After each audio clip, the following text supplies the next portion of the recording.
Okay, I think we're working.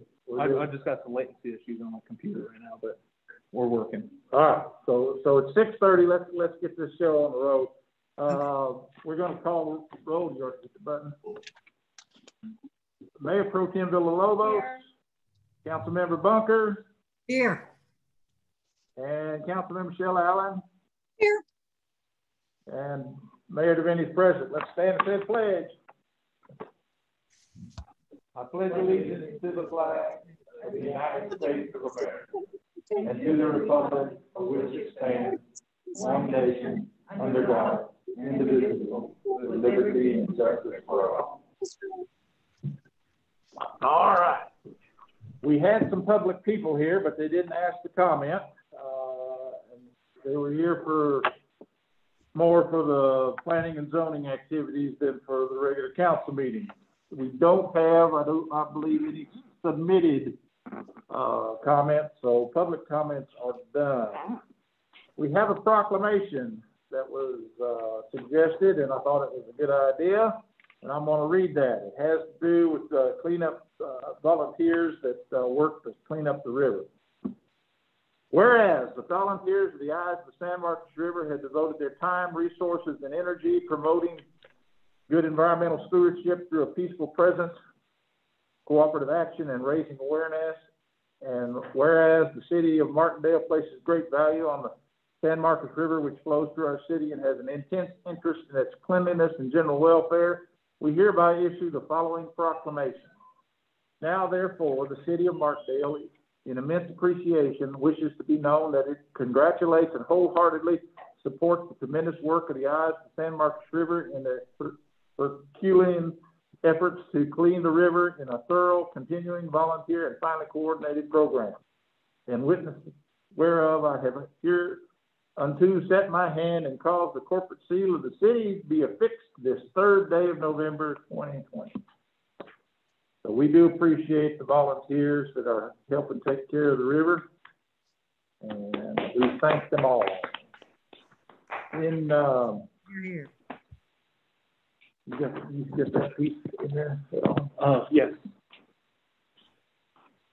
They did a river cleanup not too long ago, and there's some pictures that show the stuff that they got out of there. So just so folks know, that's what we're talking about today. All right, moving on to the mayor's report. Since last we left our heroes here, the COVID-19 disaster continues. We did get our parks reopened at the end of September. That has taken a lot of pressure off our Skull Road issues. Parks are being used. They don't seem to be overloaded now. We're kind of back to normal operations in that area. We did retain the parking restrictions around Skull Bridge, and we'll continue to hold those until this emergency, the pandemic is declared over. Once that occurs, we'll either need to take those things down or as a council decide that that's a good thing to do and leave it up. But we'll have to make some kind of a ordinance or a resolution or something along that line at that point in time. But for now, we're going to leave things as they are. The municipal court remains closed to the public, although we are letting folks in one at a time if they have a need to. We still need to get a proposed court plan passed by all the appropriate bodies. And I don't know if Tony's out there or not, but if he is, that's still on our list of things to go do. The other thing that's wrapped up is the good census. The 2020 census is over with. I appreciate everybody who participated with the self-response rates. That is the best way to go off and make sure you get yourself counted. However, our self-response rate is nothing to write home about. It was 53.4%. COVID, I'm sure, had something to do with that, but in 2010, our self-response rate was even higher than that. We weren't the bottom of the area, but we were closer to the bottom than we were to the top. We really need to continue to work on that for the next go-round in 2030. We need to do Mayor, what's that? Does that mean only 53% of the population was in the census, or? No. What that means is that 53.4% either called in or got online and reported themselves. Then the enumerators, the census takers, took off to go off and touch the rest of them. Okay. By definition, they got everybody. Oh. They can't by law stop until they've gotten everybody. So when they stop, they just say, "Oh, we got everybody." So I do think that we hopefully got everybody, but it's much better when we all pitch in and sign up on our own, so that they don't have to worry about, well, did they miss them or didn't they miss them? Okay. Another issue that's going on is downtown parking. Over the last 2 months, of course, we've had a number of things going on. We've opened up the good things, grocery store across the street. We have had the Martindale Downtown Cafe has kicked into gear. The library is beginning to is back open for business at least one day a week. And of course, 416, the old Buzzard building, is being repaired. With all that activity, things are getting hard to find a parking spot down here. We knew this was going to come, but didn't quite think it'd get on us this quick. So I'm just letting you guys know what the city's going to do is we're going to come put together a plan of how we want to change things down here, but it will probably make a significant change. And the council at some point in time needs to be looking a little further down the road than just the current status. If the large 2-story building gets renovated and becomes an active building, or any of these other buildings begin to be active, we are going to have some parking situations downtown that we're going to have to address in the city. So I'm just bringing that up for y'all to be thinking about what we need to go off and go do along those lines. The other thing that's going on is, of course, we've annually had a downtown street lighting that's gotten high participation by the citizens. It's been a good event. Because of COVID, we weren't quite sure we were going to be able to go do this, but we're going to give this a try, but it's going to be a little different. The event's going to take place on December 4th, about 5:30 p.m., so you guys can start to see. It's going to be dark by 6:30, so about 5:30, Santa's going to load up in his red fire truck and migrate around town. He's going to drive all the streets and be honking and flashing the lights and waving at the kiddos and folks to try to show up here at 6:30 in the darkened downtown area, and then he will announce magically the lights and the lights of downtown will come on. There will be all the festivities that are planned will be outside. Let's hope it doesn't rain, although we do need rain, but let's hope it doesn't rain that night. The local businesses, the Good Eats and the Good Things Grocery and the Martindale Cafe, River Cafe, may be open that evening for business. So those facilities will be open as a business, but the city won't be promoting any events internally due to COVID, et cetera. And of course, we'll probably still be needing to be wearing masks and all that kind of stuff. But we are encouraging everybody to participate with that along the way. And with that, I will wrap up. That's the end of my mayor's report, and we'll go on to the city administrator's report.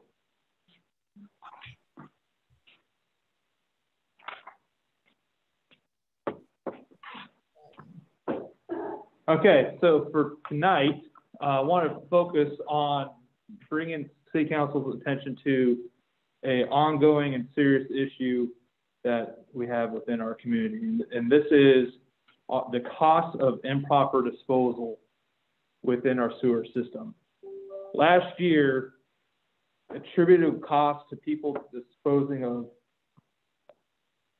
items that should not be going in our sewer system was $23,000. That's a significant budget item that we can avoid if our residents understand the cost of disposing of pallets and wipes and the rest. You can see the cost highlighted in yellow, which includes the pump replacement costs, blockages, malfunctions that are attributed to our pumps getting ragged up. And the way that these things work is that they take in the sewer, whatever's in the sewer system, grind it up and pump it to the next station all the way out to the treatment plant.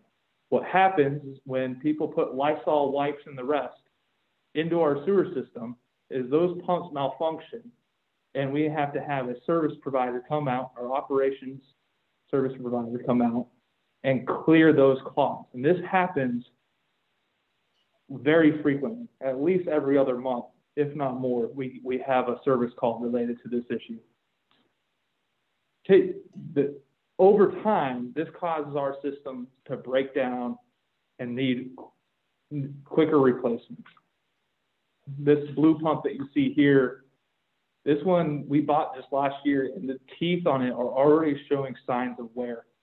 We had a stoppage the other day that had wood chips in it, in addition to these rags.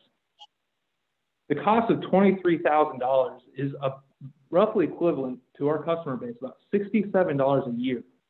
So $67 a year of our customers goes to paying for these type of replacements and repairs, which is completely preventable. And that's about $5 on every bill is diverted to addressing this issue. So I want to bring this to City Council's attention and for your awareness on what's going on. I recommend that we start a public information campaign regarding this issue to try to limit the burden, financial burden on the city of people disposing of inappropriate products. So in our mailers, I intend to include the ignore the hype, don't flush a wipe. And you might have seen this on a previous, monthly mailer, but any wipe that you buy at the store, even those marketed as flushable wipes, are not truly flushable. The only thing that should go in your toilet is waste and toilet paper. Yeah. Not paper towels, not wipes, not flushable wipes, not sanitary hygiene products. And one of the things that this is not unique to Martindale. This is happening across big cities, small cities across the United States. For example, Los Angeles has had this ongoing, science experiment, if you will, of a flushable wipe in a can of water. And over time, 2 years after the fact, it still has not decomposed. Well, yes. You can see on the top right what a toilet paper will look like after 8 days versus the personal wipes. Toilet wipes are completely intact. And so these things, one might be able to get through, but when you have a bunch of them, if they clog up, they bind to fats and grease that come into our sewer system through people washing dishes or the rest. And it creates these globs, and that contributes to these outages. It's not just the Lysol wipes, it's even these so-called flushable wipes. You can see on this picture, tying flushable wipes or baby wipes end to end can lift an 80-pound kettlebell.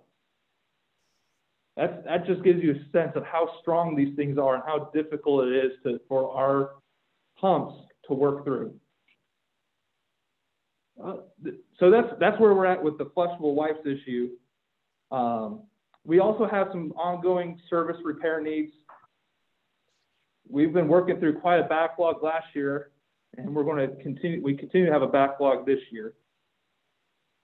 At the apartments lift station, and actually at all our lift stations, we have recently conducted a power supply study. As you can see on the right-hand side of the page, we've had many electrical components burn out over the last year and malfunction due to power surges or spikes or what have you. We're working with Blue Bonnet Electric to better understand what the causes of those spikes are. We had a call with them yesterday, and they, after doing a power study on each of our lift stations, they said that what they saw, the power conditions were within their tolerance of normal operating conditions. I'm not convinced of that yet. So we're going to get those results on paper and take it to our engineer and have some engineers look at it. If this is not a bluebonnet issue, it becomes a city's issue, we will likely need to put in special power electric conditioners and universal power supplies on our system so we can prevent these types of burnouts. And again, about as frequently as we have a clog of our pumps, we're having a switch burnout. So it's become a significant issue. Also at the Department's lift station, we are receiving abnormal volume of wastewater being processed through there. About 3 times the annual average. We had a huge spike earlier in this year. And we're in the process of figuring out the cause of that. It's gone down some, but the amount of volume that's going through that lift station is concerning because that means the pumps are working more often and for longer durations than they might otherwise be needed. And so that amount of use over a very long time could contribute to additional wear and tear, especially considering that's where we get a lot of our wipes issues coming from as well. So those 2 factors combined creates a significant expense for us going forward. So that's something to be aware of. And we're in the cities. Yeah. I have a quick question. Do you have any idea what may be contributing to the increased amount of wastewater coming through? The water appears to be fairly clean. So we're trying to see if there's a leak somewhere. We're working with the Water Supply Corporation and the department's manager. Let me ask you. So when Pete's the one that spotted this. He was out there answering an alarm in the middle of the night one night, like 2 o'clock in the morning. And he looks down there and the water just flowing in like crazy. He goes, well, who in the world's up at 2 o'clock in the morning running that much water? We went to the water company and said, let's get the water usage from the water company for the apartment complexes. And from that, over time, we could see that about December of last year, it tripled, went skyrocketing. So we approached the departments and talked to them, and they made a concerted effort to go around and test all the toilet tanks, et cetera, in there, and at least raise the issue. And that simple act cut it in about half again, okay? It's still higher than it used to be, but it went down. So we made an impact. Now, the problem is that with COVID, and their managerial changes out there, and the fact that there's 24 units and they don't really have the right to go bust through the doors and say, let's look at everybody's toilet. They have to get them together and talk to them and ask them to go look at it, et cetera. So just the discussion with them made an impact, but it didn't make it go back to where it used to be. So we're trying to scratch our heads as to what the next step might be to go off and work with the apartment. The apartment management team is out of Louisiana, of course. They're the owners, and when we get to a management person that's over there, and they've gone through 3 different managers on this end in the past year. So every time we get going, we end up having to go back and start over and explain it all to them. Right. Okay. Thank you. Thank you for so, right about the time when we had our service outages at the apartment lift station, we incurred a lot of expense regarding daily pumping, hand pumping of that lift station. We bought new pumps. We actually ended up purchasing 3 new pumps. We bought a cheaper one to get it in there quickly, and then 2 new flight pumps that were the same model that was designed for that lift station. Those second and third pumps have yet to be installed because of the power issues and abnormal volume. Currently, we're working on 1 pump that works and another pump that can work with a manual control. So that we haven't run into an issue yet, but one of the things that we're concerned about was putting in brand new pumps and running them out and damaging them because of our power issue. So Smart. after talking with the power company, we think that that may be resolved, or at least not a significant concern. So what we're going to do is we're going to talk with the manufacturers and have a manufacturer come out here, look at our system when in the install. The install carries with it a warranty, and they won't do it if there's something wrong that looks with our system or power connections or what have you. So we're going to begin this process of installing the new pumps in the next month or so and get that completed. At the Madison Street lift station, we need a new float system. That's going to be, the initial estimate was between $1,000 and $2,000. It looks like that might come in at a little over $2,000. We're still working the quotes, and we'll have that for City Council at our next meeting for approval to go out and purchase and get that fixed. At the Crockett lift station, we were scheduled to have a deep cleaning. So on an annual basis, we try to clean our lift stations, and it's a significant expense because it requires a water truck to come out and a pump truck to come out. And we're paying for those services plus hours. And it can be about a $4,000 expense. This time around, we were able to be very efficient in our cleaning of the Crockett lift station. We're able to clean the other 2 lift stations within the minimum 4-hour cleaning window that they gave us, service agreement. So we saved some significant money there, but that was an expense that we needed to incur quickly because we were unable to reinstall the second pump that was pulled out of service to clean a clog. We were not able to reinstall it with the amount of gunk that had built up in that lift station. So in order to get that installed, we had to go through the cleaning, and now we're on track to have that done. Is this within our budget? Go ahead. Is this within our budget? Yes, it's within our budget. Our Okay. budget had, I don't know the number off the top of my head, but it's about $20,000 or close to it for these type of services that are needed. We also have a flow calibration that's required on an annual basis. Well, that is used to track how much effluent is being pumped to our wastewater treatment plant. It's required by part of our TCEQ permits and other things. And we also need to replace some control panel components for the backup generator. Again, this is another component that was fried. This generator has cost us thousands of dollars over the years.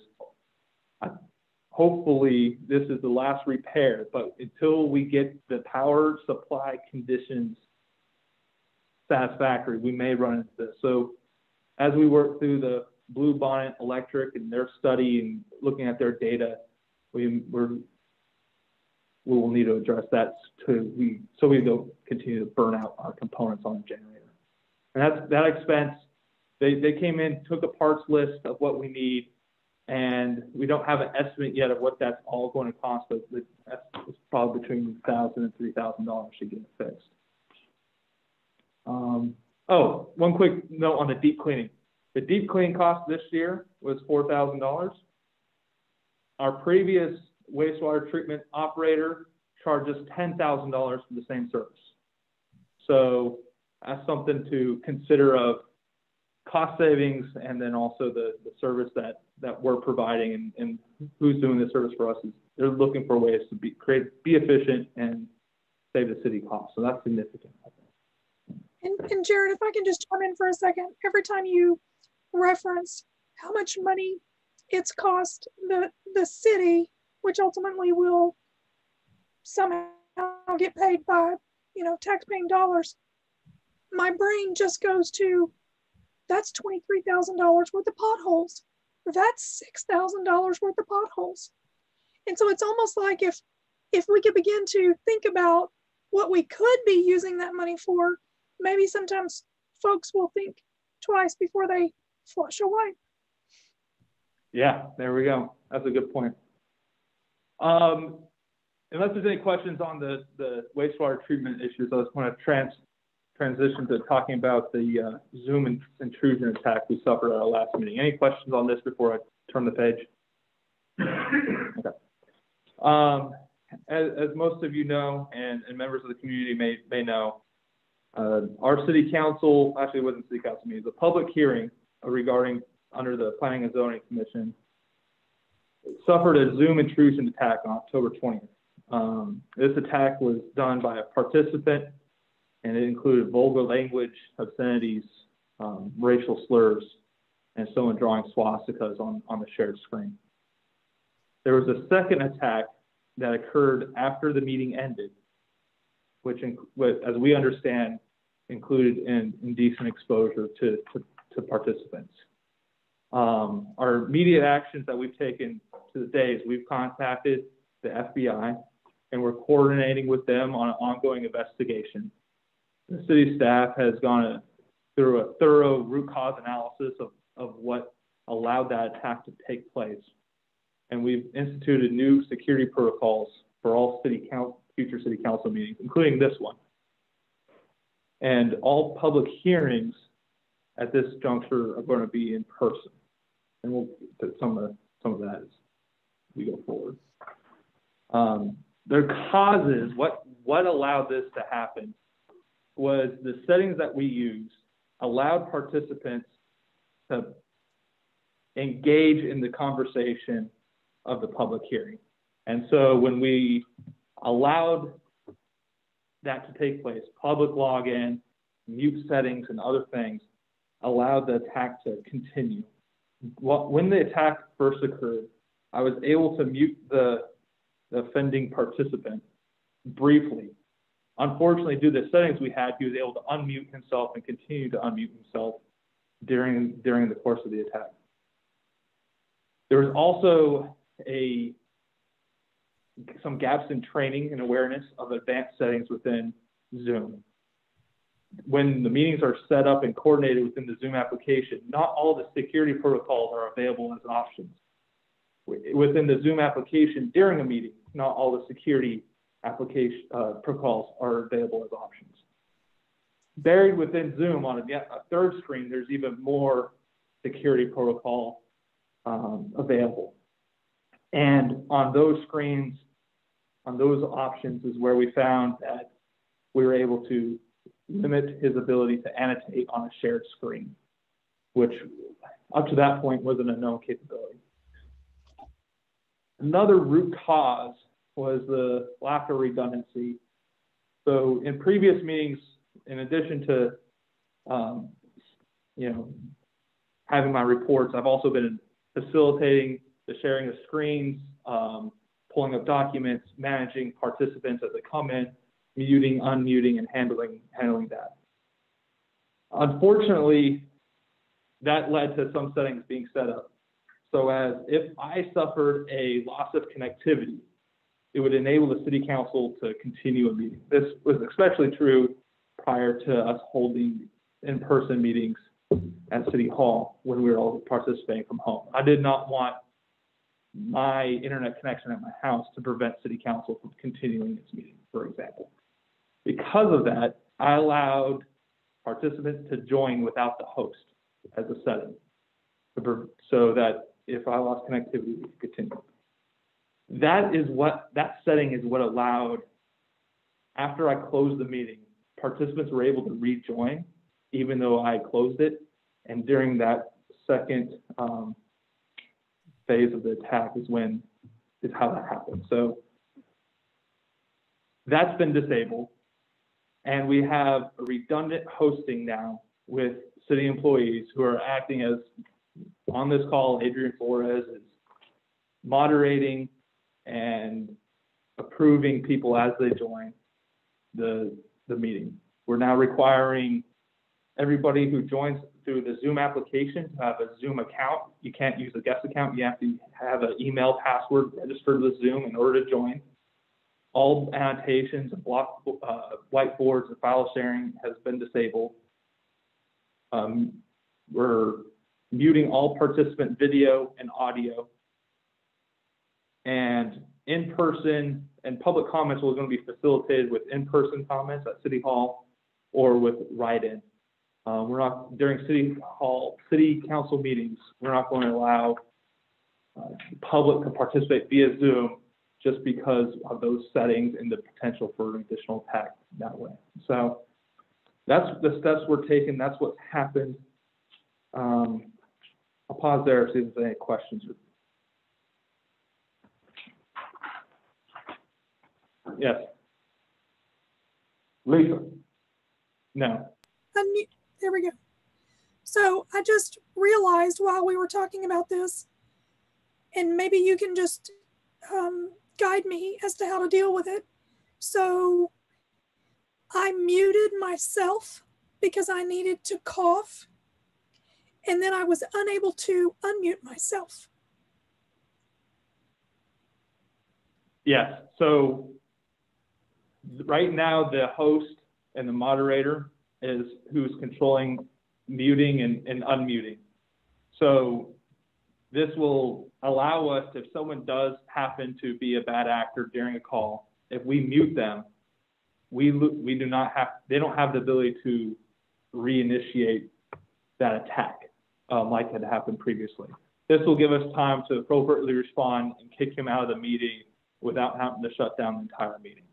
Okay, so for council members or anyone in-house, teach or guide me. So for example, if I need to cough or if there's some loud noise or something and I need to mute myself, would I send a message to someone on staff, that says, please unmute me?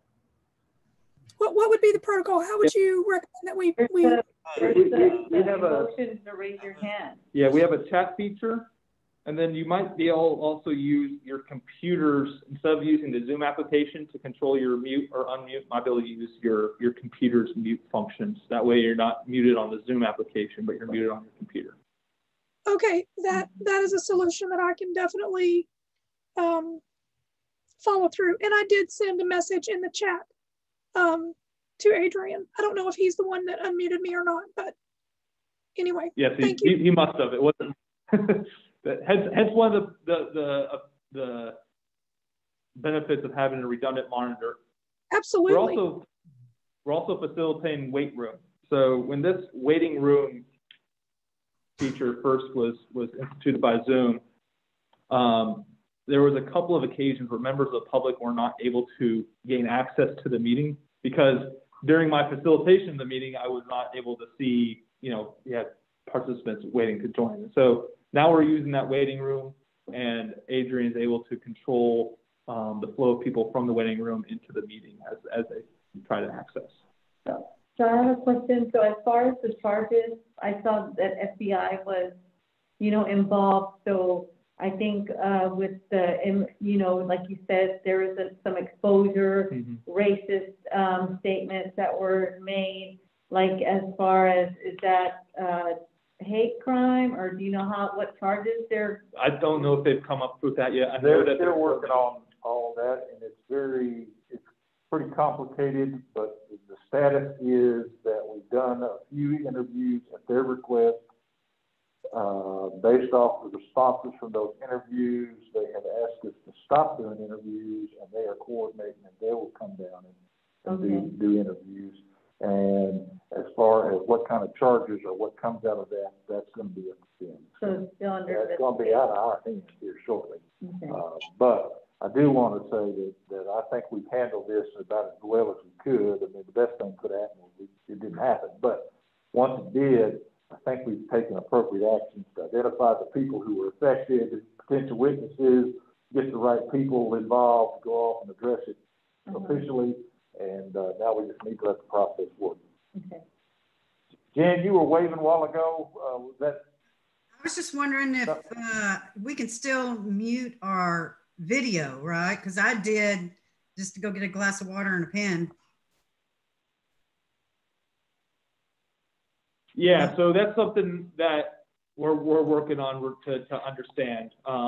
It should function the same way as the audio mute. And if you're able to mute and unmute your video, but not able to mute and unmute your audio, then we're going to have to do some additional research into what's happening there. Okay. Yeah. Putting a yellow sticky over the top of your camera works. Yeah, covering your camera.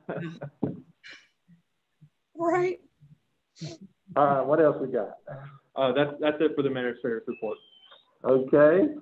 And that brings us to the financial report. Dwayne, you're on.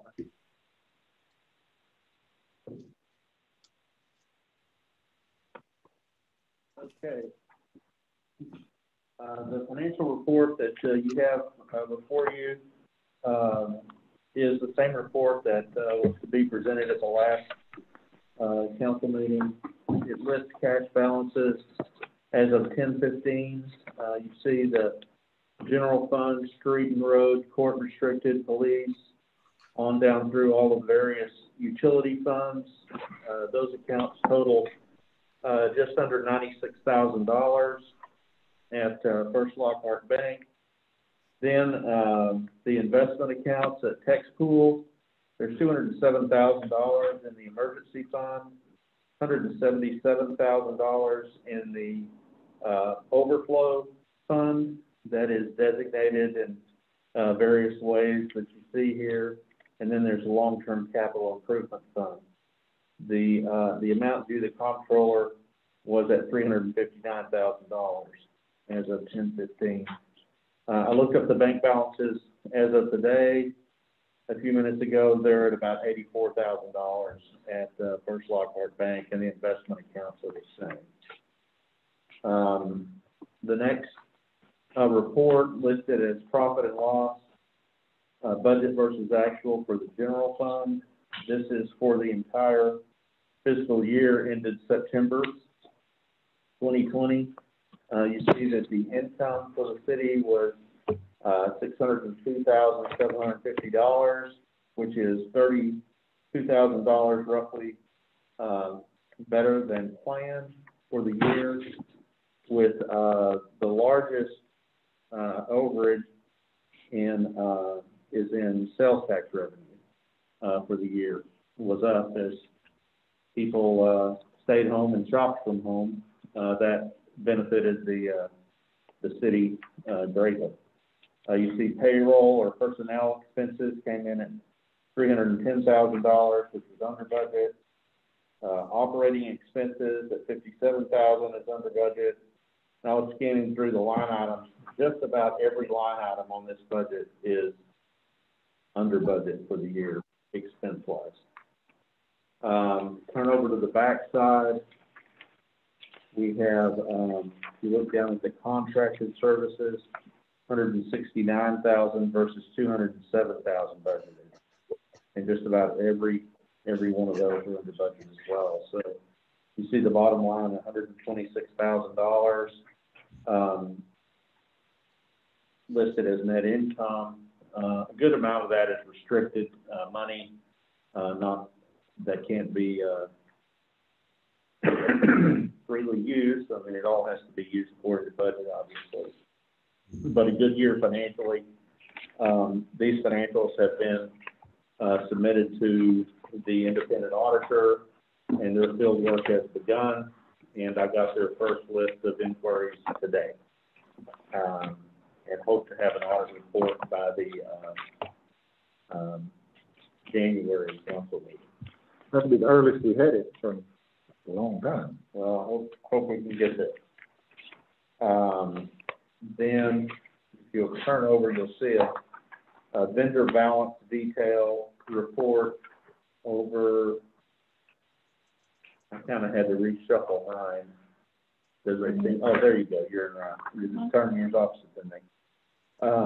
You see the payments that were made, as well as balances that were unpaid at the end of the month for September.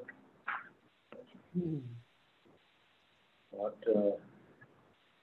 really anything that significant other than, I guess, the bottom of page 2, you see Power Technologies.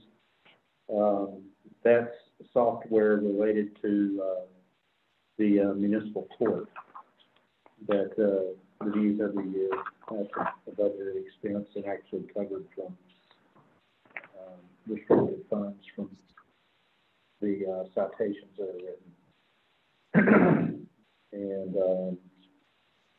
so that's the only significant number I saw on that one. The next report listed as profit and loss budget versus actual for the utilities. See, the utility fund brought in income of $296,000 versus a budget of $292,000, so ahead of plan on income. Expenses were over budget by approximately $19,000 for reasons that we discussed earlier, but still, you see the net ordinary income, we're actually in the black a few $100s for the year. So, so that report looks good to me. And then the unpaid bills detail for September.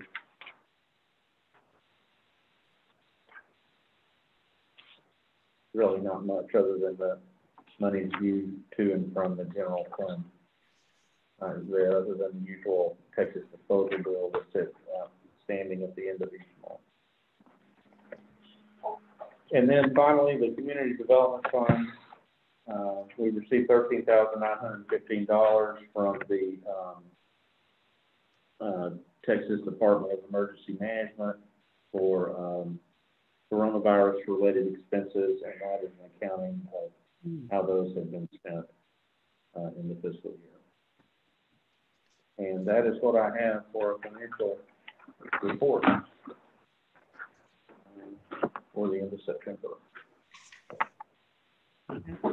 Question? Anybody? Once, going twice. Moving on. Lisa has one. I have a question. Other than janitorial, what expenditures have we had in regards to COVID? Mainly parks related, opening and closing the parks. Help me out. What else was there? And just sanitation around. Yeah. We bought some PPE and cleaning equipment. We've got, we had some mail expenses when we were communicating with the businesses early on about what they could and couldn't do and how we were going to handle this kind of stuff. The miscellaneous expenses is probably parks related. This was the signs we bought to say that the parks were closed and equipment to go mount those. We had the attorney fees. You can tell that, you know, Kent's overcharging us for the work he does. And $37.50. That would help us write some emergency orders. The building repair and maintenance was the cost of, if you've been down to City Hall, you've seen we put up a shield and did some other things to, they call them engineering controls to protect the employees from the public and the public from the employees. Right. That's the kind of stuff it was. It all added up to little things.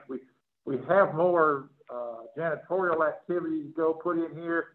And if we think that additional equipment to support remote meetings, i.e. the Zoom meetings, is allowable, but we do have to spend it pretty dang quick here. So it's got to be, the CRF money runs out in at New Year's, December 30th. It turns to pumpkin. So we have to have it spent by then, not dreamed up what we want to spend, but it's got to be executed too. So we're running out of time to do that, I'm afraid. But I got it. It's been a godsend from Martindale has fared COVID better than most cities, I think, is because we don't have a huge staff and we don't have a lot of services that would have pulled on some of that money. So we've done really well, I think. Right, I agree. I appreciate those details. I really asked mainly for the public. I think it's important for folks to know what kind of effort that we have gone to as a city. And so I appreciate that.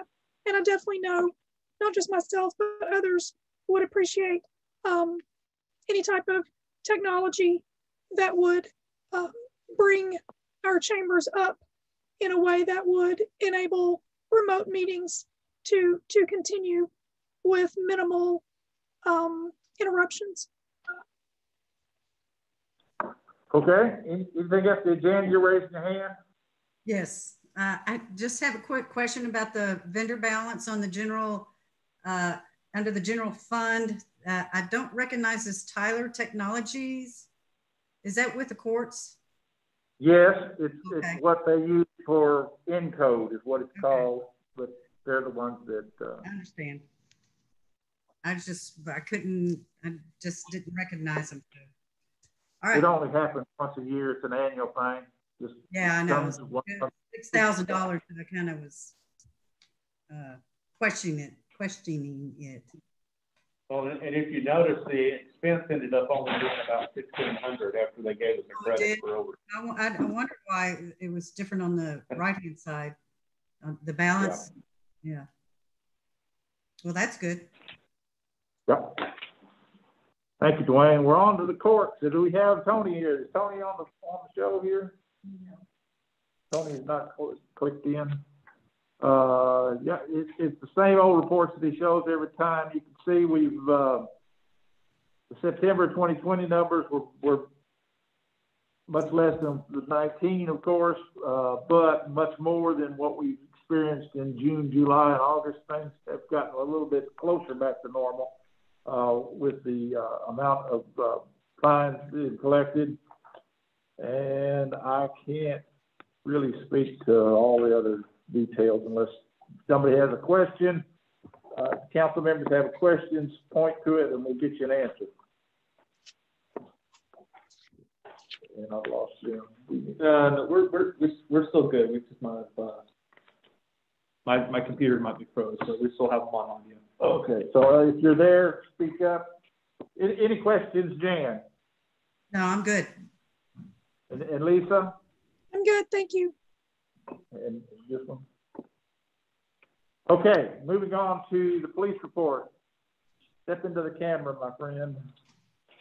Okay. If y'all have any questions, I'll be happy to answer them.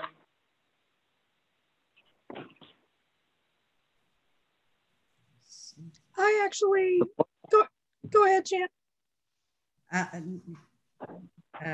can't find it. Go ahead. Okay, I have a question. I want to make certain that I am,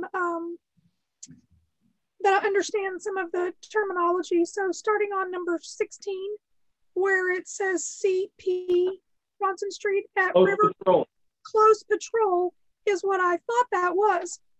And so I don't know if everybody even know it, in close patrol, I'm assuming is the way that I've experienced it before is when the resident requests to have close patrol. Is that correct? Either the resident can request a close patrol, or if it's a area where we're having issues, like that particular number 16 Johnson Street at the river, trespassers and everything down there. So we close patrol that area to make sure we don't have trespassers and stuff like that. Okay, so thank you for that information determining how close patrol happens. I just wanted to, there's more close patrol on this particular blotter than I've seen in a long time. And I also wanted to point out that the majority of them are in Hobson Ranch and Butterfly Meadows. And so whether it be that there were some issues there and the department determined it was necessary for close patrol, or that residents actually requested close patrol, I think is, I personally would like to know if the majority of these were resident requested or if there's issues. No, ma'am, and that's not all of them that could be listed on there. I got tired of typing them in. Essentially, we were told that our presence has not been observed in those neighborhoods. So myself and the other officers, every time we're in those neighborhoods, I said, stop, hit an activity, do a close patrol. That's about an eighth of them. Because if you count every time we go in there and do that, it could be up to 25 to 30 times a day we drive through those neighborhoods. And that's just a small portion. When I started looking, I was like, we go in those neighborhoods quite a bit. So it made myself, after hearing that folks were saying that we don't drive into those neighborhoods, just this small little beta test right there told me that we're in there quite a bit, because we use those neighborhoods to turn around as we're patrolling Highway 8. But they were not. Go ahead. Well, I just wanted to say I appreciate you adding that on here, because it certainly gives everyone the understanding as to what exactly, is being patrolled and what is not. And out of this 30-day report, 16 notations are close patrol specific to the Hobson Ranch and Butterfly Meadows subdivisions. So I think that's a good amount that you put on there, and I can certainly imagine that it was actually more than that. I look forward to continuing to see those types of things. Yes, ma'am. Thank you. Any other questions? Dan? No. Sonia? No. Thank you, Chief. No. All right. Moving on to boards, commissions. Craig, he's not on the list, is he? No. All right. And parks, Sam, you're here. You want to talk about parks? Or? You want me to stand over? Sure. You come over here if you want to. Yeah, see your smiling face. Thank you, City Administrator, City Council, and Mayor. I'm glad to see tonight that you are discussing and taking possible action on the Phase 1 survey. It's been something that we have been discussing many times or throughout this past year. We did receive some high bids, some medium bids, and reasonable bids. So I would like the City Council to take action on that tonight, because then once those lines and boundaries are defined in Phase 1, then we can start volunteer activities. Also, now that it's into the fall, we can start cutting out the undesirable trees, moving the limestone blocks that the mayor purchased. We would like to move those as well. I've also want to mention that I have been doing a considerable amount of hand hose watering in Allen Bates and Guardiola Park. Unfortunately, we have lost a redbud tree at Allen Bates Park and a cottonwood tree at Guardiola Park. I would also like to discuss in the future to possibly getting some kind of water to Guardiola Park. It is not a very much used park, but it is an asset to the city. So if we're going to continue to keep that as a park, we need to have it watered, and to where, such as myself, I have to either ask neighbors for water to use their hose, or I have to carry water over myself in my truck in order to water those plants. Maybe we could sell the park and buy other land along the river or something. I mean, if someone wanted to build a house there and the city decided to sell that park, and if someone wanted to build a house there, we could use that money maybe on other assets involved with the park. But again, I'm looking forward to spending our increased budget, and I understand that the survey will possibly be paid out of the park budget. Is that true, Mayor? Yeah, that's going to be true. Okay, that's all I have to report about the parks. And again, thank you tonight for your discussion on the survey of Phase 1. Are there any questions? I have a question. Okay, Lisa, ask. Thank you, first of all, Sam, for hand watering. at the Guardiola Park. I know that that was a big project in years past, and I appreciate the efforts that you are doing. My question is, as the Parks Committee chair, would you consider talking to the water company to, and maybe you already know the answer, to determine if in fact there is a abandoned water tap on that property? If so, what it would take to bring that back up, and obviously have a lock on it so that someone such as yourself or whomever is the park chair that's responsible for the watering would be able to unlock it, use the water, and then lock it back up so that others could not.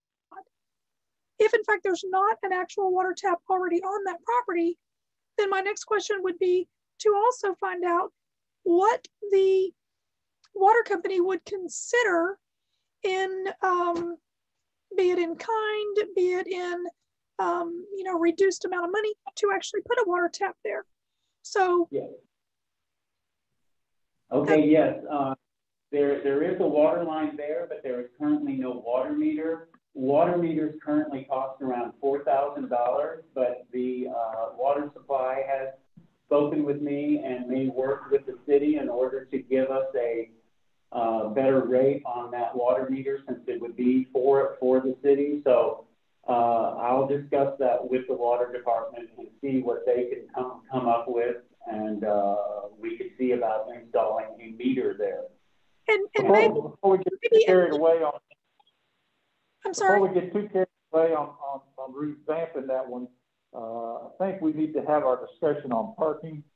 There's not a lot to increase parking downtown, but one of the options that does stick out is to turn Guardiola into a parking lot. So before we go too far down that path, Sam, of course, pointed out that it's not heavily used right now.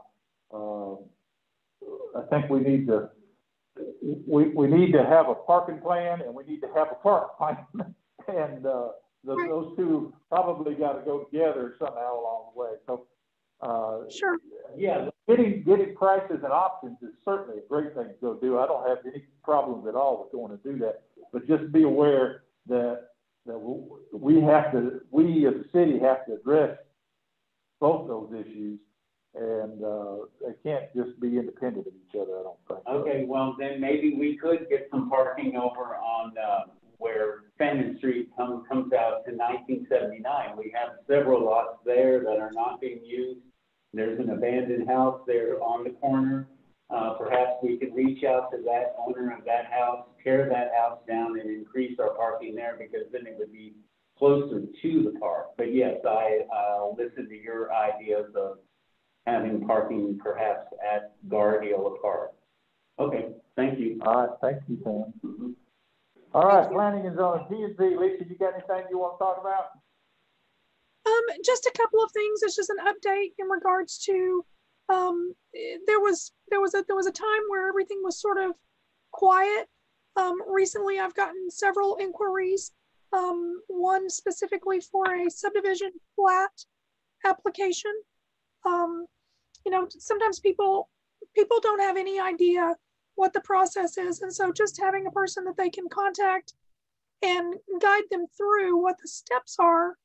And then the objective would be to have a pre-development meeting so that things could be lined out for their engineers prior to drawings or architectural drafts being rendered.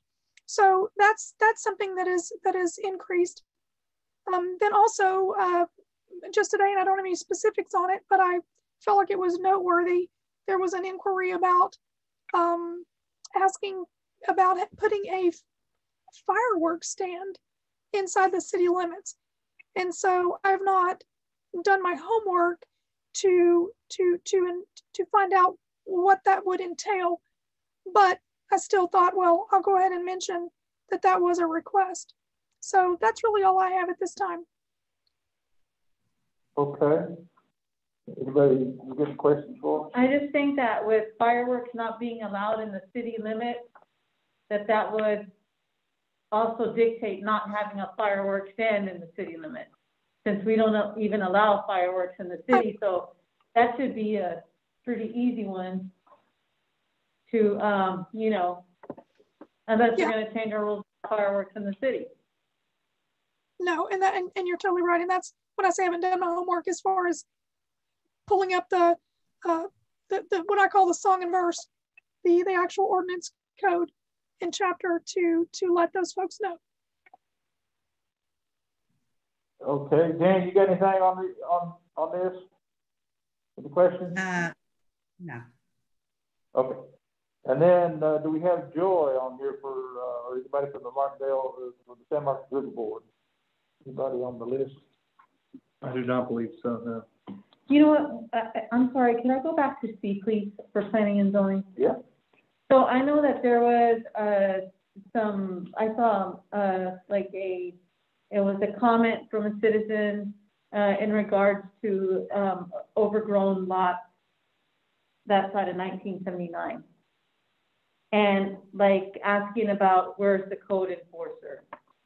So I think like, you know, with that, with planning and zoning, if we do, we need to just start either looking at a plan or, you know. Well, the code enforcer is Harry. We can certainly direct them and have many times on this already to go take a look at it, et cetera. But if we want to talk about is the ordinance stringent enough or well defined enough, that is something that council needs to address, not the planning and zoning commission, but okay. council needs to address that. But I would recommend you go through there and read it and you know, start stitching up what you think the changes need to be.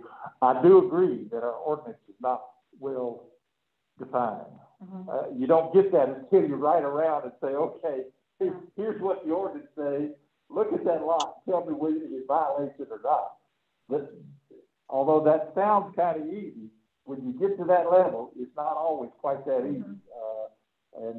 So our ordinance could use some help in defining how you decide it's time, it's not time. Okay. The ordinance, I'll just tell you the example so that you understand what we're talking about. The ordinance says if you get over 12 inches high, you can get a notification that please cut the grass. Okay. If it gets over 4 feet high, then the city can step in and cut it and then bill you for it. Okay. Yeah. That's what the ordinance says. Now, if you go to a lot and there's one sprig of Johnson grass out there that's 6 feet high, does that qualify or doesn't that qualify? Yeah. There's a spot that's, you know, as big as this table that's kind of high, but the rest of it's dirt. Does that qualify or does it not qualify? So that's the kind of definitions that he has to look at and say, okay, is it time? Is it not time? Okay. And so when people call, it's good to hear from them. I mean, we do want them to send in the best thing that happened is to get online and give us one of those things because it's immediately in writing. But we just, that people need to understand that it's not just I looked at it every week for the last 6 weeks in my front door and I know what it can look like, or should look like, or whatever. Expecting somebody riding around it with 100 different things on their mind to try to I'll do it on a future agenda item. Thank you. Okay, that gets us through report boards. Now we're to consent items. We've got one set of minutes, September 15th minutes, and of course the accounts payable listing. I so move. So we have a motion by Sonia to go accept the minutes and the accounts payable. Do we have a second? Or are you guys still looking? Dan seconds. And then I have a question. All right, tell us your questions. The question is on the minutes for September 15th, 2020 on number 6, which is future items. And this may just be more from my memory. It states review chapter 151 of the Code of Ordinances for dilapidated houses. Has that, we haven't brought that up yet, have we? No, have not. Okay. Haven't dropped it. It's on the day's agenda at the end if you look at it. Yes, sir. Yes, sir. I'm putting that stuff down there. I guess that's the process we started falling into, is once we identify one, let's stick it down there until we do it. So. Agreed. I definitely like that process. Thank you, sir. Okay, so we have a motion and the thing, all we need is a vote. So we know we got 2, there's 3, it passes 3-0. Yes. We need to have her say yes. I think you just said it. Okay, good enough. That gets us to agenda item 8, but I got my numbers wrong. We slipped in something and I didn't get it changed. So the first one is 8A, is discussion and possible action to approve a resolution regarding a finance contract for getting a new vehicle. So since we met last time in the budget year, we had a 2-pronged attack, if y'all remember. We were waiting on word from Blue Bonnet on whether they were going to give us a grant for a big portion of the vehicle or not. Since then, we have heard from them. They are not. That is not going to happen this year. So plan B was to take our $12K that we had set aside in our long-term capital improvement activity and go ahead and pursue a lease to get us a new vehicle. And we have gotten that. If you look at the things called governmental capital, Jared's working on it here. That's it. Sonny's got it. Paper outruns the computer once again. There we go. Now put the other side that has the views on it.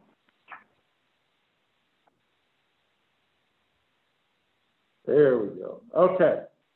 So this governmental capital corporation is a lease company that specializes in police vehicles, probably fire trucks as well, et cetera, public vehicles. They gave us a quote that talks about either doing it over 3 years, 5 years, or 7 years. You see the prices each one. We're recommending that we would go with the 5-year quote and pay it out over 5 years. And we would go submit this because we would order it and wouldn't really get it till May of next year, which is when I think we would end up actually settling the cash out. March maybe of next year. What month was it, Eric? If it's approved and we order it tomorrow, they start manufacturing those vehicles in January. So they said 90 days. March. Talking about maybe March or April, we would end up having a vehicle on site, which works out pretty well for us, I think. Mm-hmm. So to do that, they need to know that it's approved by the council, and so this resolution is to go do that. And now I'm going to stop talking and I'm going to ask the questions. So let's go around the table. Jan, you got any questions about this? Yes. Is it a brand new vehicle, and does it include the equipment, or are we going to use the equipment we already have? Yes, it's a new vehicle, and it is new equipment except for the computer. Yeah. So we still, can you hear me, Ken? Yes. Okay, we still have one brand new video system, one brand new computer, one brand new radar system to go into that vehicle. Everything else on the vehicle is brand new. That's also brand new. It's still in the box. Is it out of date or anything? It's still usable? No, ma'am. No, ma'am. Okay.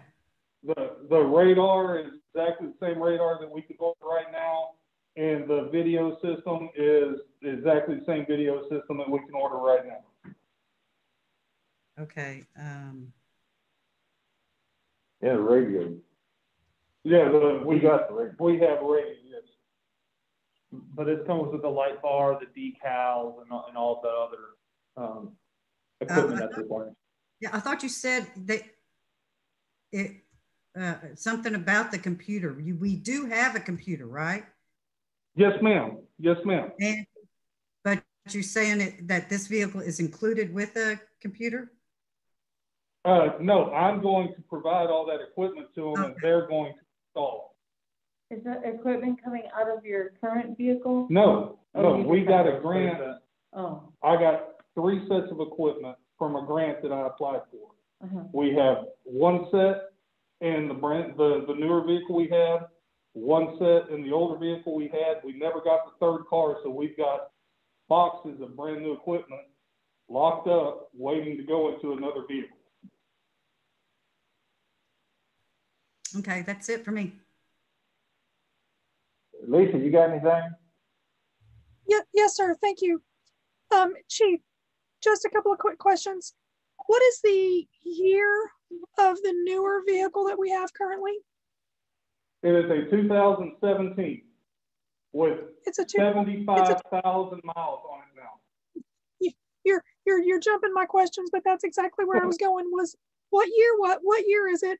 What was the date that we received that vehicle? We got that vehicle at the end of 2016. It is a 2017 model. Okay. And then that was my last question was how many miles are on that vehicle? 75,000, you said? Right now, yes, ma'am, 75,000 miles. And so I asked that series of questions just to, not only for our own benefit, but also for the public to understand that us having another vehicle enables us to not completely wear down a new one. And so to be able to break up those miles on different vehicles would be beneficial. Thank you. Yes, ma'am. And if you would like, our next vehicle is 15 years old. It's a 2005 model with 189,000 miles on it. There we go. Got that broke in now. He's got, yeah, exactly. I appreciate that. That creates some perspective. Thank you. Thank you, ma'am. And Sonia, you got a question? No. All right. So now what I need is somebody to make a motion to pass this resolution. Do y'all want me to read it, or can you read it? Yeah, it's fine. I make a motion. 2020-10-20 resolution regarding a financial contract for the purpose of securing vehicles and equipment. I make that motion. All right. Lisa has moved that we approve this resolution. Do we have a second? I second. And Sonia, what say you? I just wanted to ask one thing, if I can. Okay. If I can. So since this, for this amount, because it is this amount, should we have gotten quotes for other vehicles or no? That right there is the government price. That is government. So basically, any vehicle that you go into, they're all the set price. The Ford, because we looked at the Explorer, which is smaller than the Tahoes, Ford just bumped their prices up. So now a Ford costs more than a Chevy. Your comment is well received. These guys specialize in first responder vehicles and maybe city vehicles. I don't know which is the answer. But all of the above. But it's people that do this, that understand the decal and the equipment, the whole ball of wax, and how you go make of that. We could theoretically go out and try to buy one of on our own with different quotes. That's one option, but my gut tells me that's a waste of time. I think the price is fair and reasonable, and the terms are within the market. I definitely understand, but I was just wondering, because as a city, whenever we, do make decisions on this amount over, this price, I thought that it was just customary that we had to get the quotes. But if you're telling me that in this case, we don't have to get quotes, and I'm going to go by what you're telling me. These guys did offer quotes on different vehicles or quotes on the same. I just thought that with this amount, whenever the city votes on this amount, right, if it's this big, that we had to have quotes. The purchase policy. Yes. Yes. It does. Yes. So that's what I was asking. But in this case, I think we're going through an intermediary. Now, Harry, when you got the and I may be wrong about this, when you went out and talked to these folks, they gave us a price for Explorers, right? And gave us also a different price for the Tahoes, which is what's in different year models, I believe, on the Tahoe. And what I'm saying is, I think because we're going through this agency, that happened. So anywhere I go, we get, it's the government buy board, is what they call it. So that means the price for the vehicle is set, whether I go to the Ford dealership over there or the Chevrolet dealership over there, it's going to be the government price. The price that you see here is not just the base price of the vehicle. It's also all the lights and the push bar and the prisoner cage and all of that is added on. And what the mayor was talking about, if we went out and just bought a vehicle and then tried to put all this in ourselves, we have to buy the equipment and then have it installed.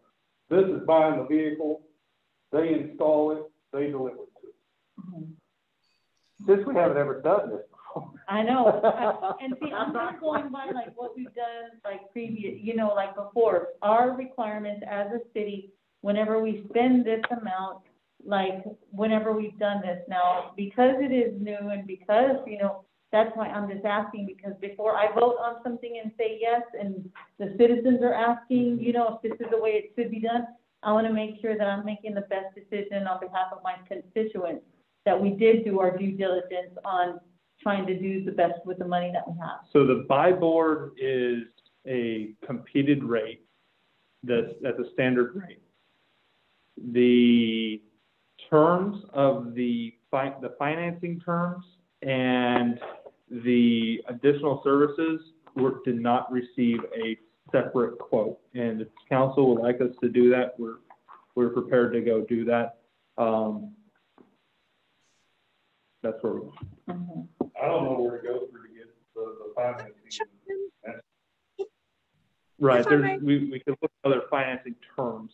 Because where everybody is going to now is they're doing through Hertz, one of the rental enterprise.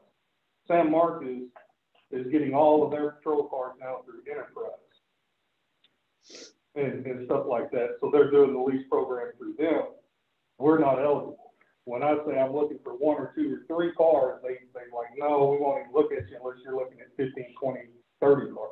Where did we get this government capital corporation lead? That is one that we've looked at before. It's also one that Waller PD just did theirs through that. They just purchased, I think, 3 or 4 through them. This isn't the same company that the county went to? No, the county is doing theirs through that enterprise. They're leasing all their vehicles. And the enterprise program that he's referencing is for like a fleet management type of a contract. And because this is a single vehicle purchase, that sort of a fleet contract wouldn't be available to us at our scale. Okay, so they're out. That's not going to be good. I don't know. We could go do some more research if we wanted. We do have a little bit of time, but we don't have a lot of time before we want to go do this. May I be recognized? Lisa. Yeah, Lisa. So we may need for Kent to weigh in. First of all, Councilmember Villalobos, thank you very much for asking that question, which is a really important one. What I do know is that when we have an expenditure that is over $50,000, that requires a sealed bid process. What I do not know off the top of my head is what the dollar amount is that states that we have to go out for a request for a proposal or a bid, as you say. Somehow in my mind, I have 30,000 in my head. I do not quote me on that. So that's where I'm, if our city attorney would weigh in and help guide a little bit, that would certainly make me feel better as well. Yeah, I mean, the the standard is 50,000 if you plan on doing something either at one particular point in time or over a series of transactions that would exceed that $50,000 threshold. That's when you have to go for competitive bid. But it has to be reasonably envisioned that if it looks like you're trying to break something up so that it would you would have a series of individual transactions that would collectively breach that threshold, then you got a potential problem. But if not, it's not a concern. Right. And so thank you for that explanation.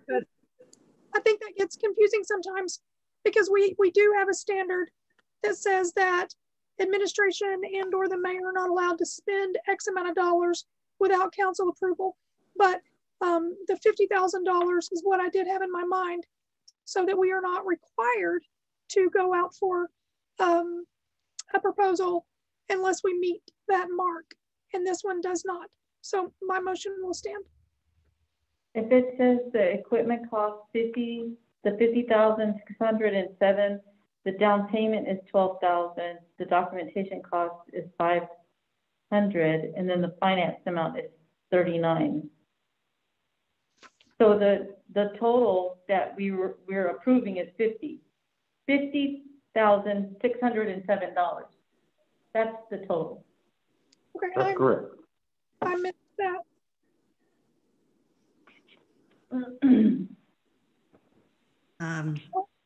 May I say something? In the document you're supposed to review on page 39, it explains purchases over 50,000. And Lisa, you're correct that it requires competitive bidding and proposals for city purchases. Now, this is a lease. Yeah, this is a game changer. Is that something different? And as a city, we have trouble getting credit as it is. And this is a specialized purchase also. So let me throw this other part in there. You're exactly right. The fact that it's a lease, it's over. What are the terms? I don't know why I don't see it in front of me. How many years? So do the 5 year. So therefore, we are not making a $50,000 purchase in one budget year. So, again, Kent needs to weigh in on that, but to me, that does not put it in the requirement zone. Tonight, it was $49,000. That price must have come up in the last 2 weeks. No, it came up when we wanted the solid white one, and there's no solid white ones available, and the only solid white ones that are going to be available are 2021. The 48 was the 2020 model. That's why they're not manufacturing them until January. That explains why we did not go out with the competitive RFP process, because that's only required with $50,000.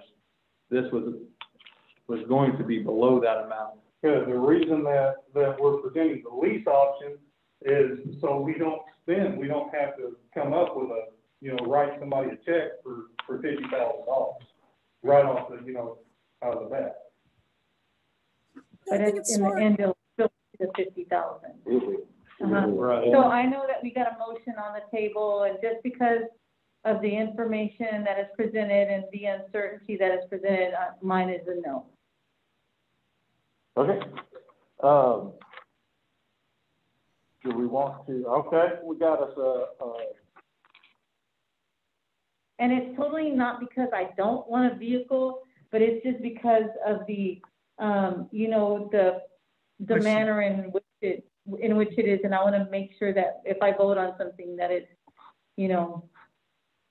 I think Sonia brings a good point to the table here. We probably ought to go get some quotes.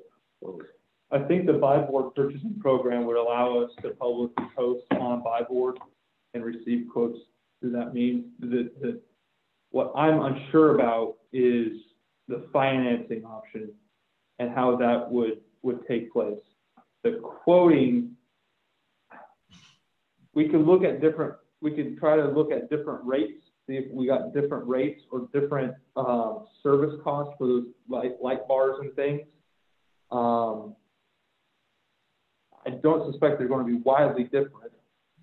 Unless we wanted to unless the city wanted to entertain issuing other forms of debt, other than a lease purchase program, like a general obligation debt issuance or something like that might have different terms. What's wrong with the bank? Well, it would be through the bank, essentially. So we can look at that. Now, I believe, Chief, that there were some warranties and assurances that came with the lease program in terms of the vehicle, right? So we'll look at what those terms were and see if we can get similar terms on other financing options. Okay, so what we have is a motion on the floor that Sonia doesn't seem to. She says she's gonna vote no on. I think she's raised good questions. Lisa, you made the motion. How about would you consider withdrawing that, tabling this until we go get more information? That's what I was going to suggest. If that's what the majority feels like is necessary, and now that I'm hearing the mayor and the city administrator actually kind of questioning and going through it, sure. I mean, I'll withdraw it. I was expecting that homework had already been done, but yes. Yeah, I would rather table it to until next time. Then we'll have a full city council. Yeah. So I'll withdraw. Instead of us okaying it with just 2 votes, that didn't feel right. Yeah, no, I'm right there with you. Okay. Thank you very much. Yes, okay. I would motion and make a new motion to table this item until the next regular city council meeting. Now let's make a motion to table it until we get the information. I don't know how quick we're going to be able to find a couple more quotes. Well, we have to have a specific date, so we can say the next city council meeting, or in the month of December. And then if you don't have the information, then when that item comes up, then you just tell us you don't have the information yet, but it needs to have a date attached to it. So you just tell me what date. The first meeting in December. Well, I agree. So I'll make a motion that we table item 8A for the first city council meeting in December of 2020. Okay, she motioned. Lisa motion. Now we need. And we need a second. And Jen second. And okay, I'll second.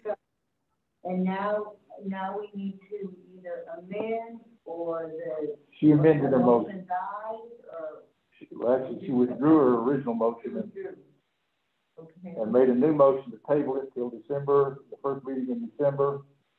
Jan seconded that one. And Sonia is a yes on the table. Okay.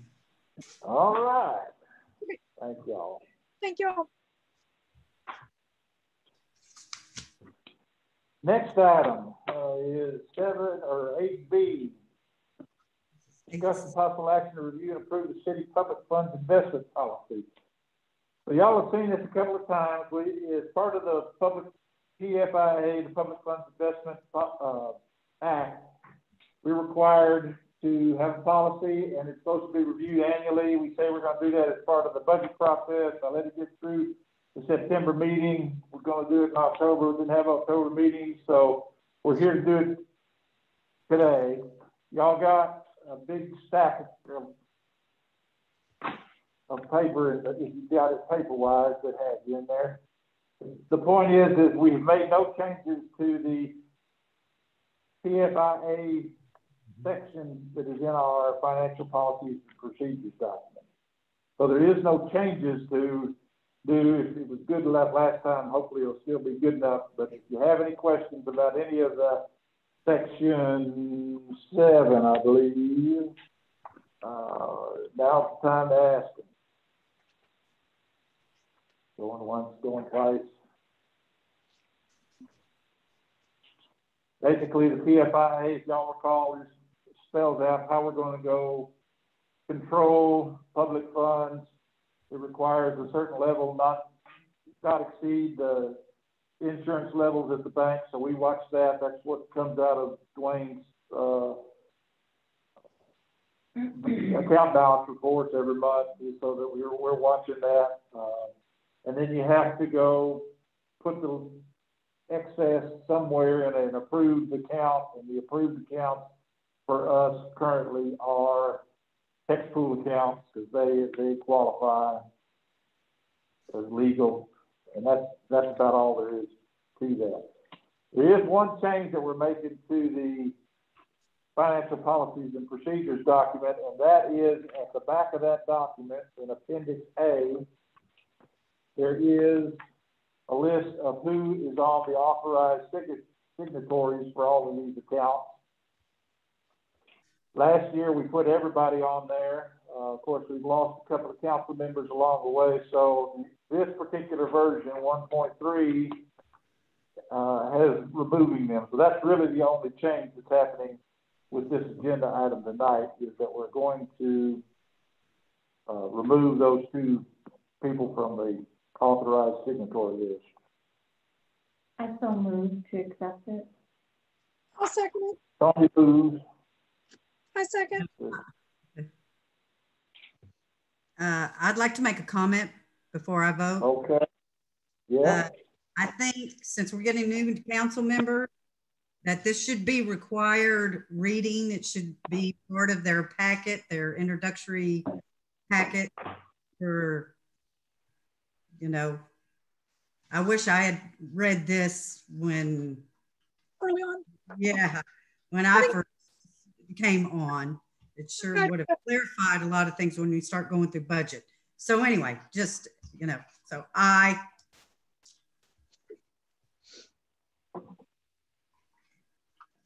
Okay, and Jan, I think your aye was in favor of passing the review. Is that correct? Yes, it was. Okay. So the motion carries 3-0 to go ahead and approve. We have reviewed and approved the PFIA document. All right. Now on to items 7, 8C, phase 1 park survey. We've been working for quite a while, as Sam pointed out, trying to go off and figure out how to go mark the boundaries of phase 1. We went out months ago, got some large dollar survey bids. After we got Freeland and Turk on board with our grant and hired them for our 5-year engineering guys, we explained the problem, took them on the tour, told them what we were trying to do. Mr. Turk went off and found a surveyor to go do this for about $1,700, and then they kick in a couple $100 for their time to go off and document it and work it. So he's given us a bid of $2,000, which is half of any of the lowest the others came. So we're asking for approval to go off and spend that money, do the survey. I so moved. Sonia says yes. She's made a motion to approve the purchase. can I ask a quick question? Yes, ma'am. Why is the difference so big? I know Freeland and Turk are the ones that we voted to help us with our engineering problems. So what was it again that made theirs so much lower? I think the difference is when we went out in the state law requires for professional services to go through a process that we've all participated in. You got to do it when we went off and looked at Freeland and Turk, Jan. Remember you came in and read all those pamphlets as we down selected. Lisa, you participated in the past. Yes.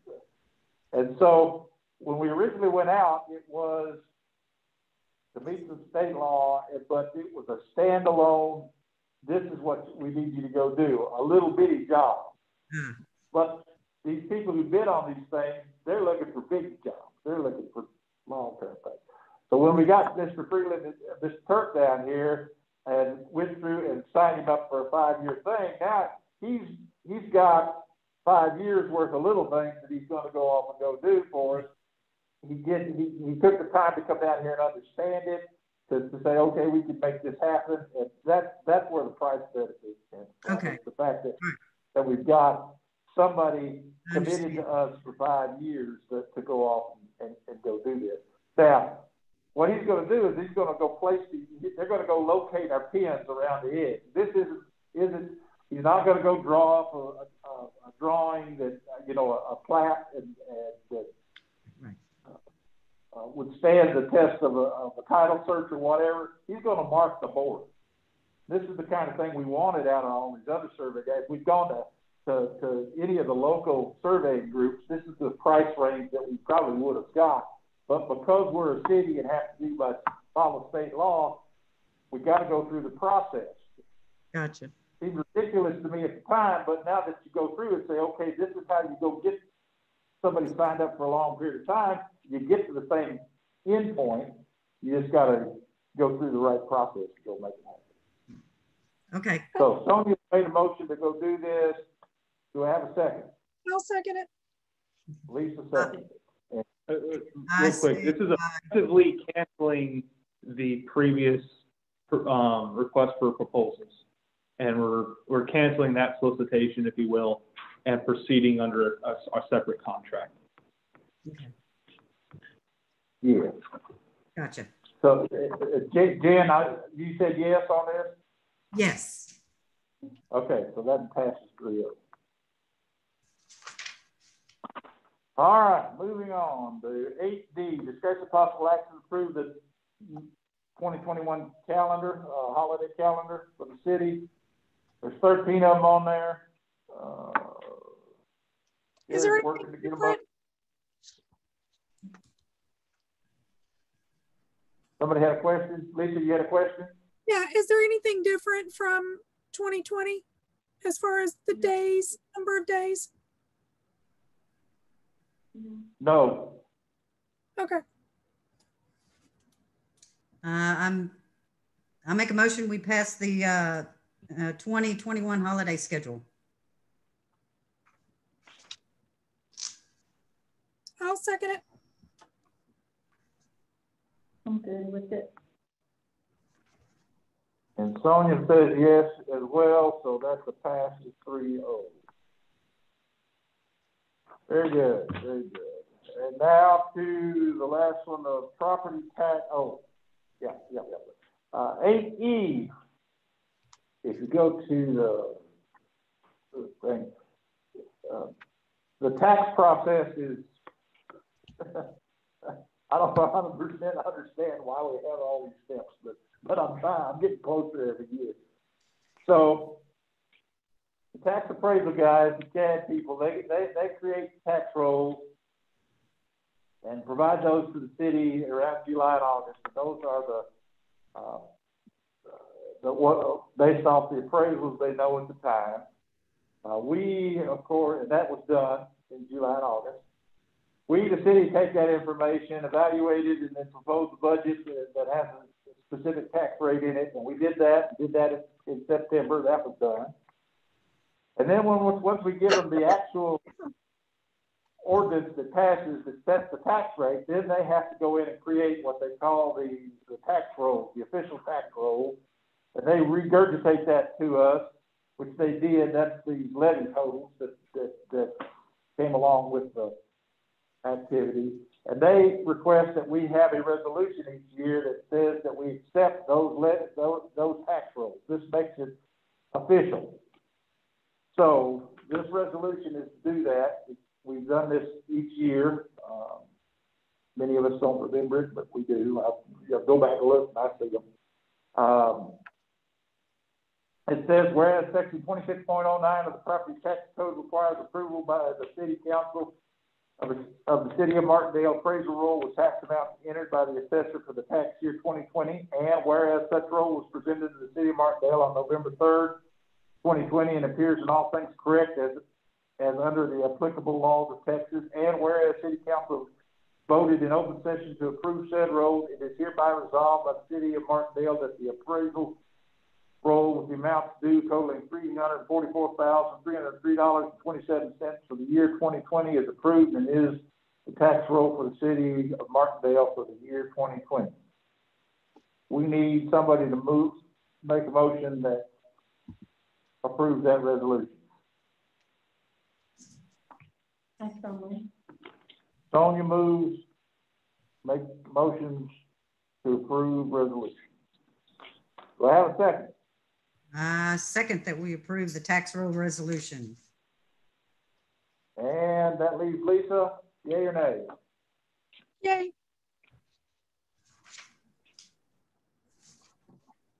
And that is passes 3-0. Thank y'all very much for that. All right. That leaves us with future agenda items.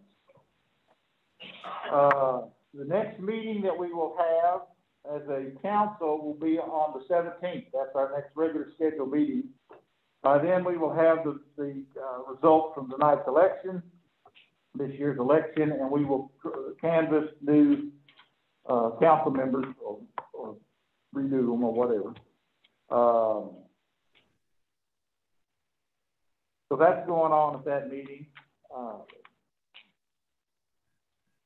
We have pushed off the 5-year spend plan a number of times because of lack of quorums and other results. That's going to be a pretty good long discussion, I assume.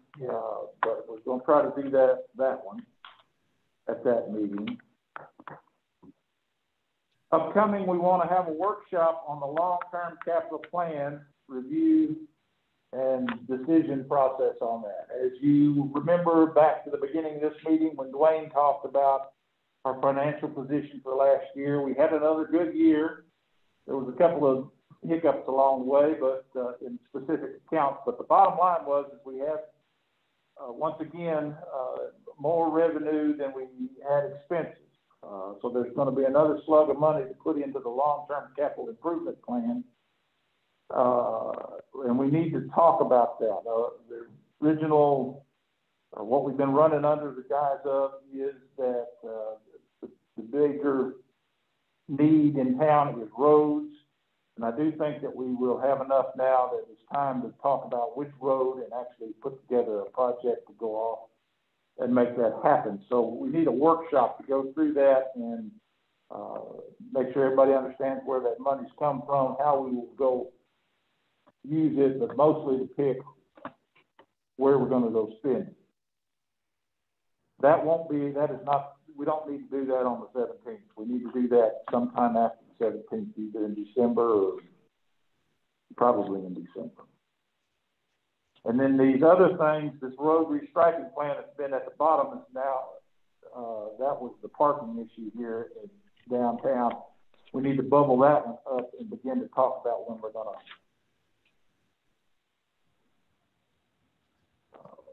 work on that.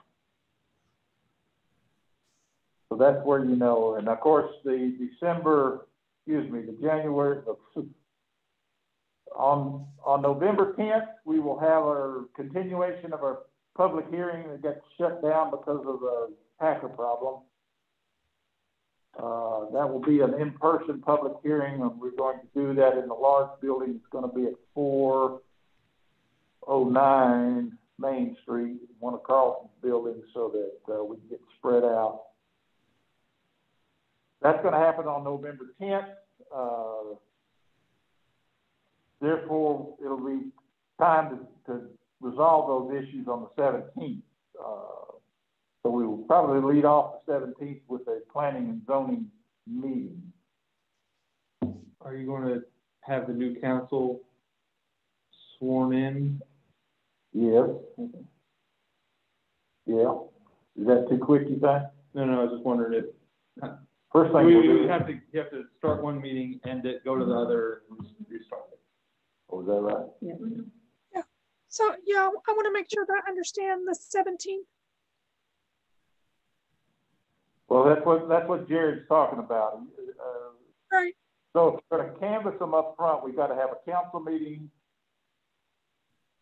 and do the council meeting and then do the planning and zoning meeting. That will be a late one. We know we got folks that want to come and hear what the council has to say about all that. Yeah, it would be, I don't think the public would want to wait for the planning and zoning committee to be at the end of the council meeting. So you may need to adjourn and you can always have the have two council meetings on the calendar. You could almost just have just a meeting just to swear to just count period and swear in. And then have the planning and zoning meeting right after that, and then have the council meeting another council meeting right after that. Yeah. That sounds like what we probably ought to do. We ought to have a short, we'll kick it off. We won't go through all the reports and stuff. Just do the canvas on the 17th. The swearing, canvas and swearing. Canvas and swearing in, and then we will roll that, close that down, and go to a planning and zoning meeting where we go address the 4 special use permits, and then we will come back. And when that gets wrapped up, then we'll come back and do a regular council meeting with the appropriate whatever's on the agenda at that point in time. Okay,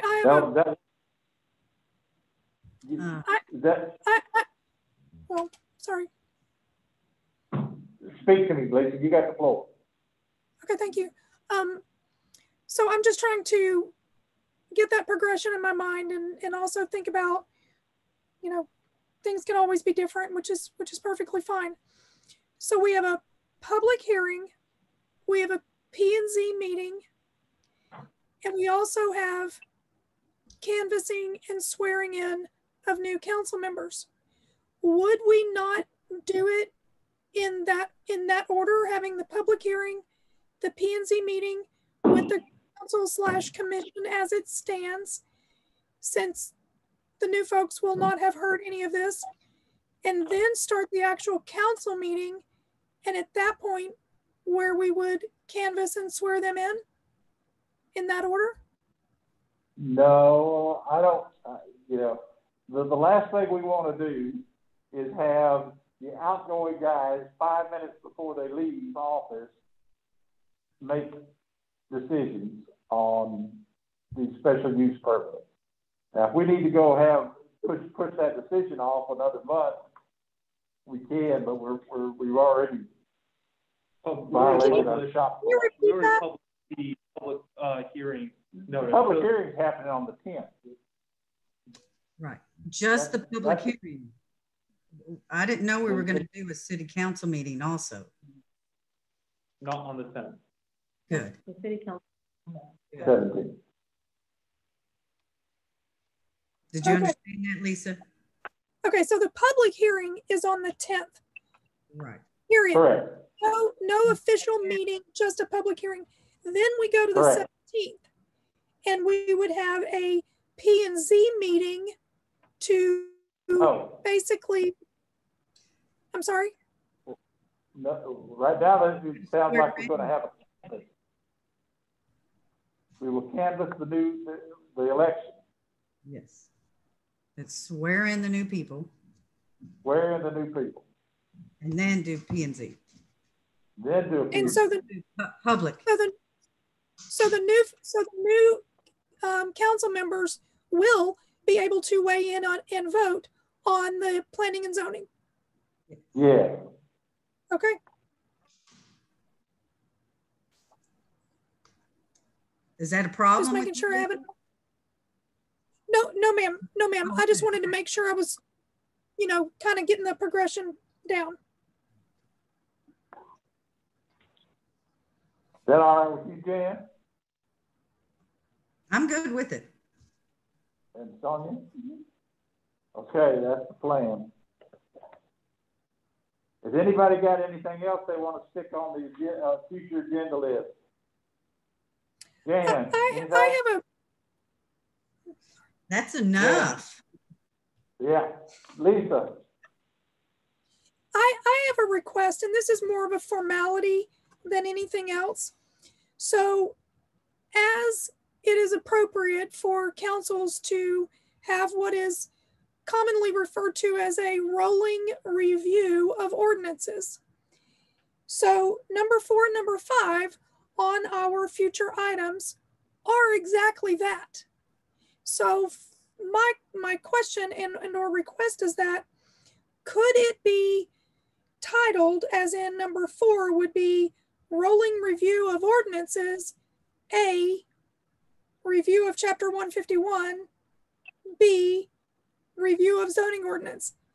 I ask that question and I present it as such because I feel like when folks that were not necessarily in this meeting and or in others, when they see these items, these ordinances that are being reviewed, and they see it under a title that says rolling review, that becomes common knowledge that it's just, we're going through the book and this is what's next, or this is what needs to be done.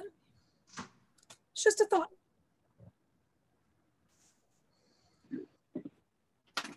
You don't need to answer. I'm just throwing it out there. And I don't have anything else at this time. Well, I think a review. I'll take that under advisement, see if we can't make it more reader friendly.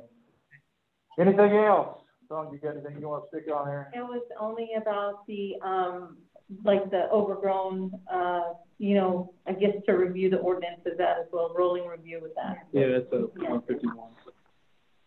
Yeah, and then the item under there as well.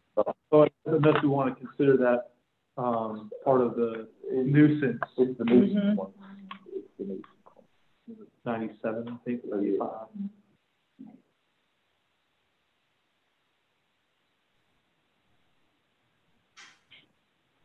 All right. With that, we are now down to adjournment. I shall move. Sonia moves to adjourn. Do we have a second? Jan seconds. Lisa, do you agree? Aye, yes, sir. Yes, so you pass 3-0. We are adjourned.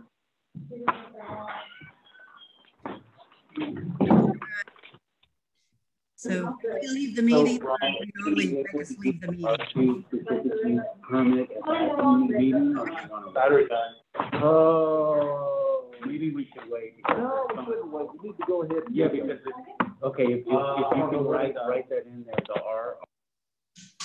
So are we officially adjourned? We are adjourned. Oh, okay.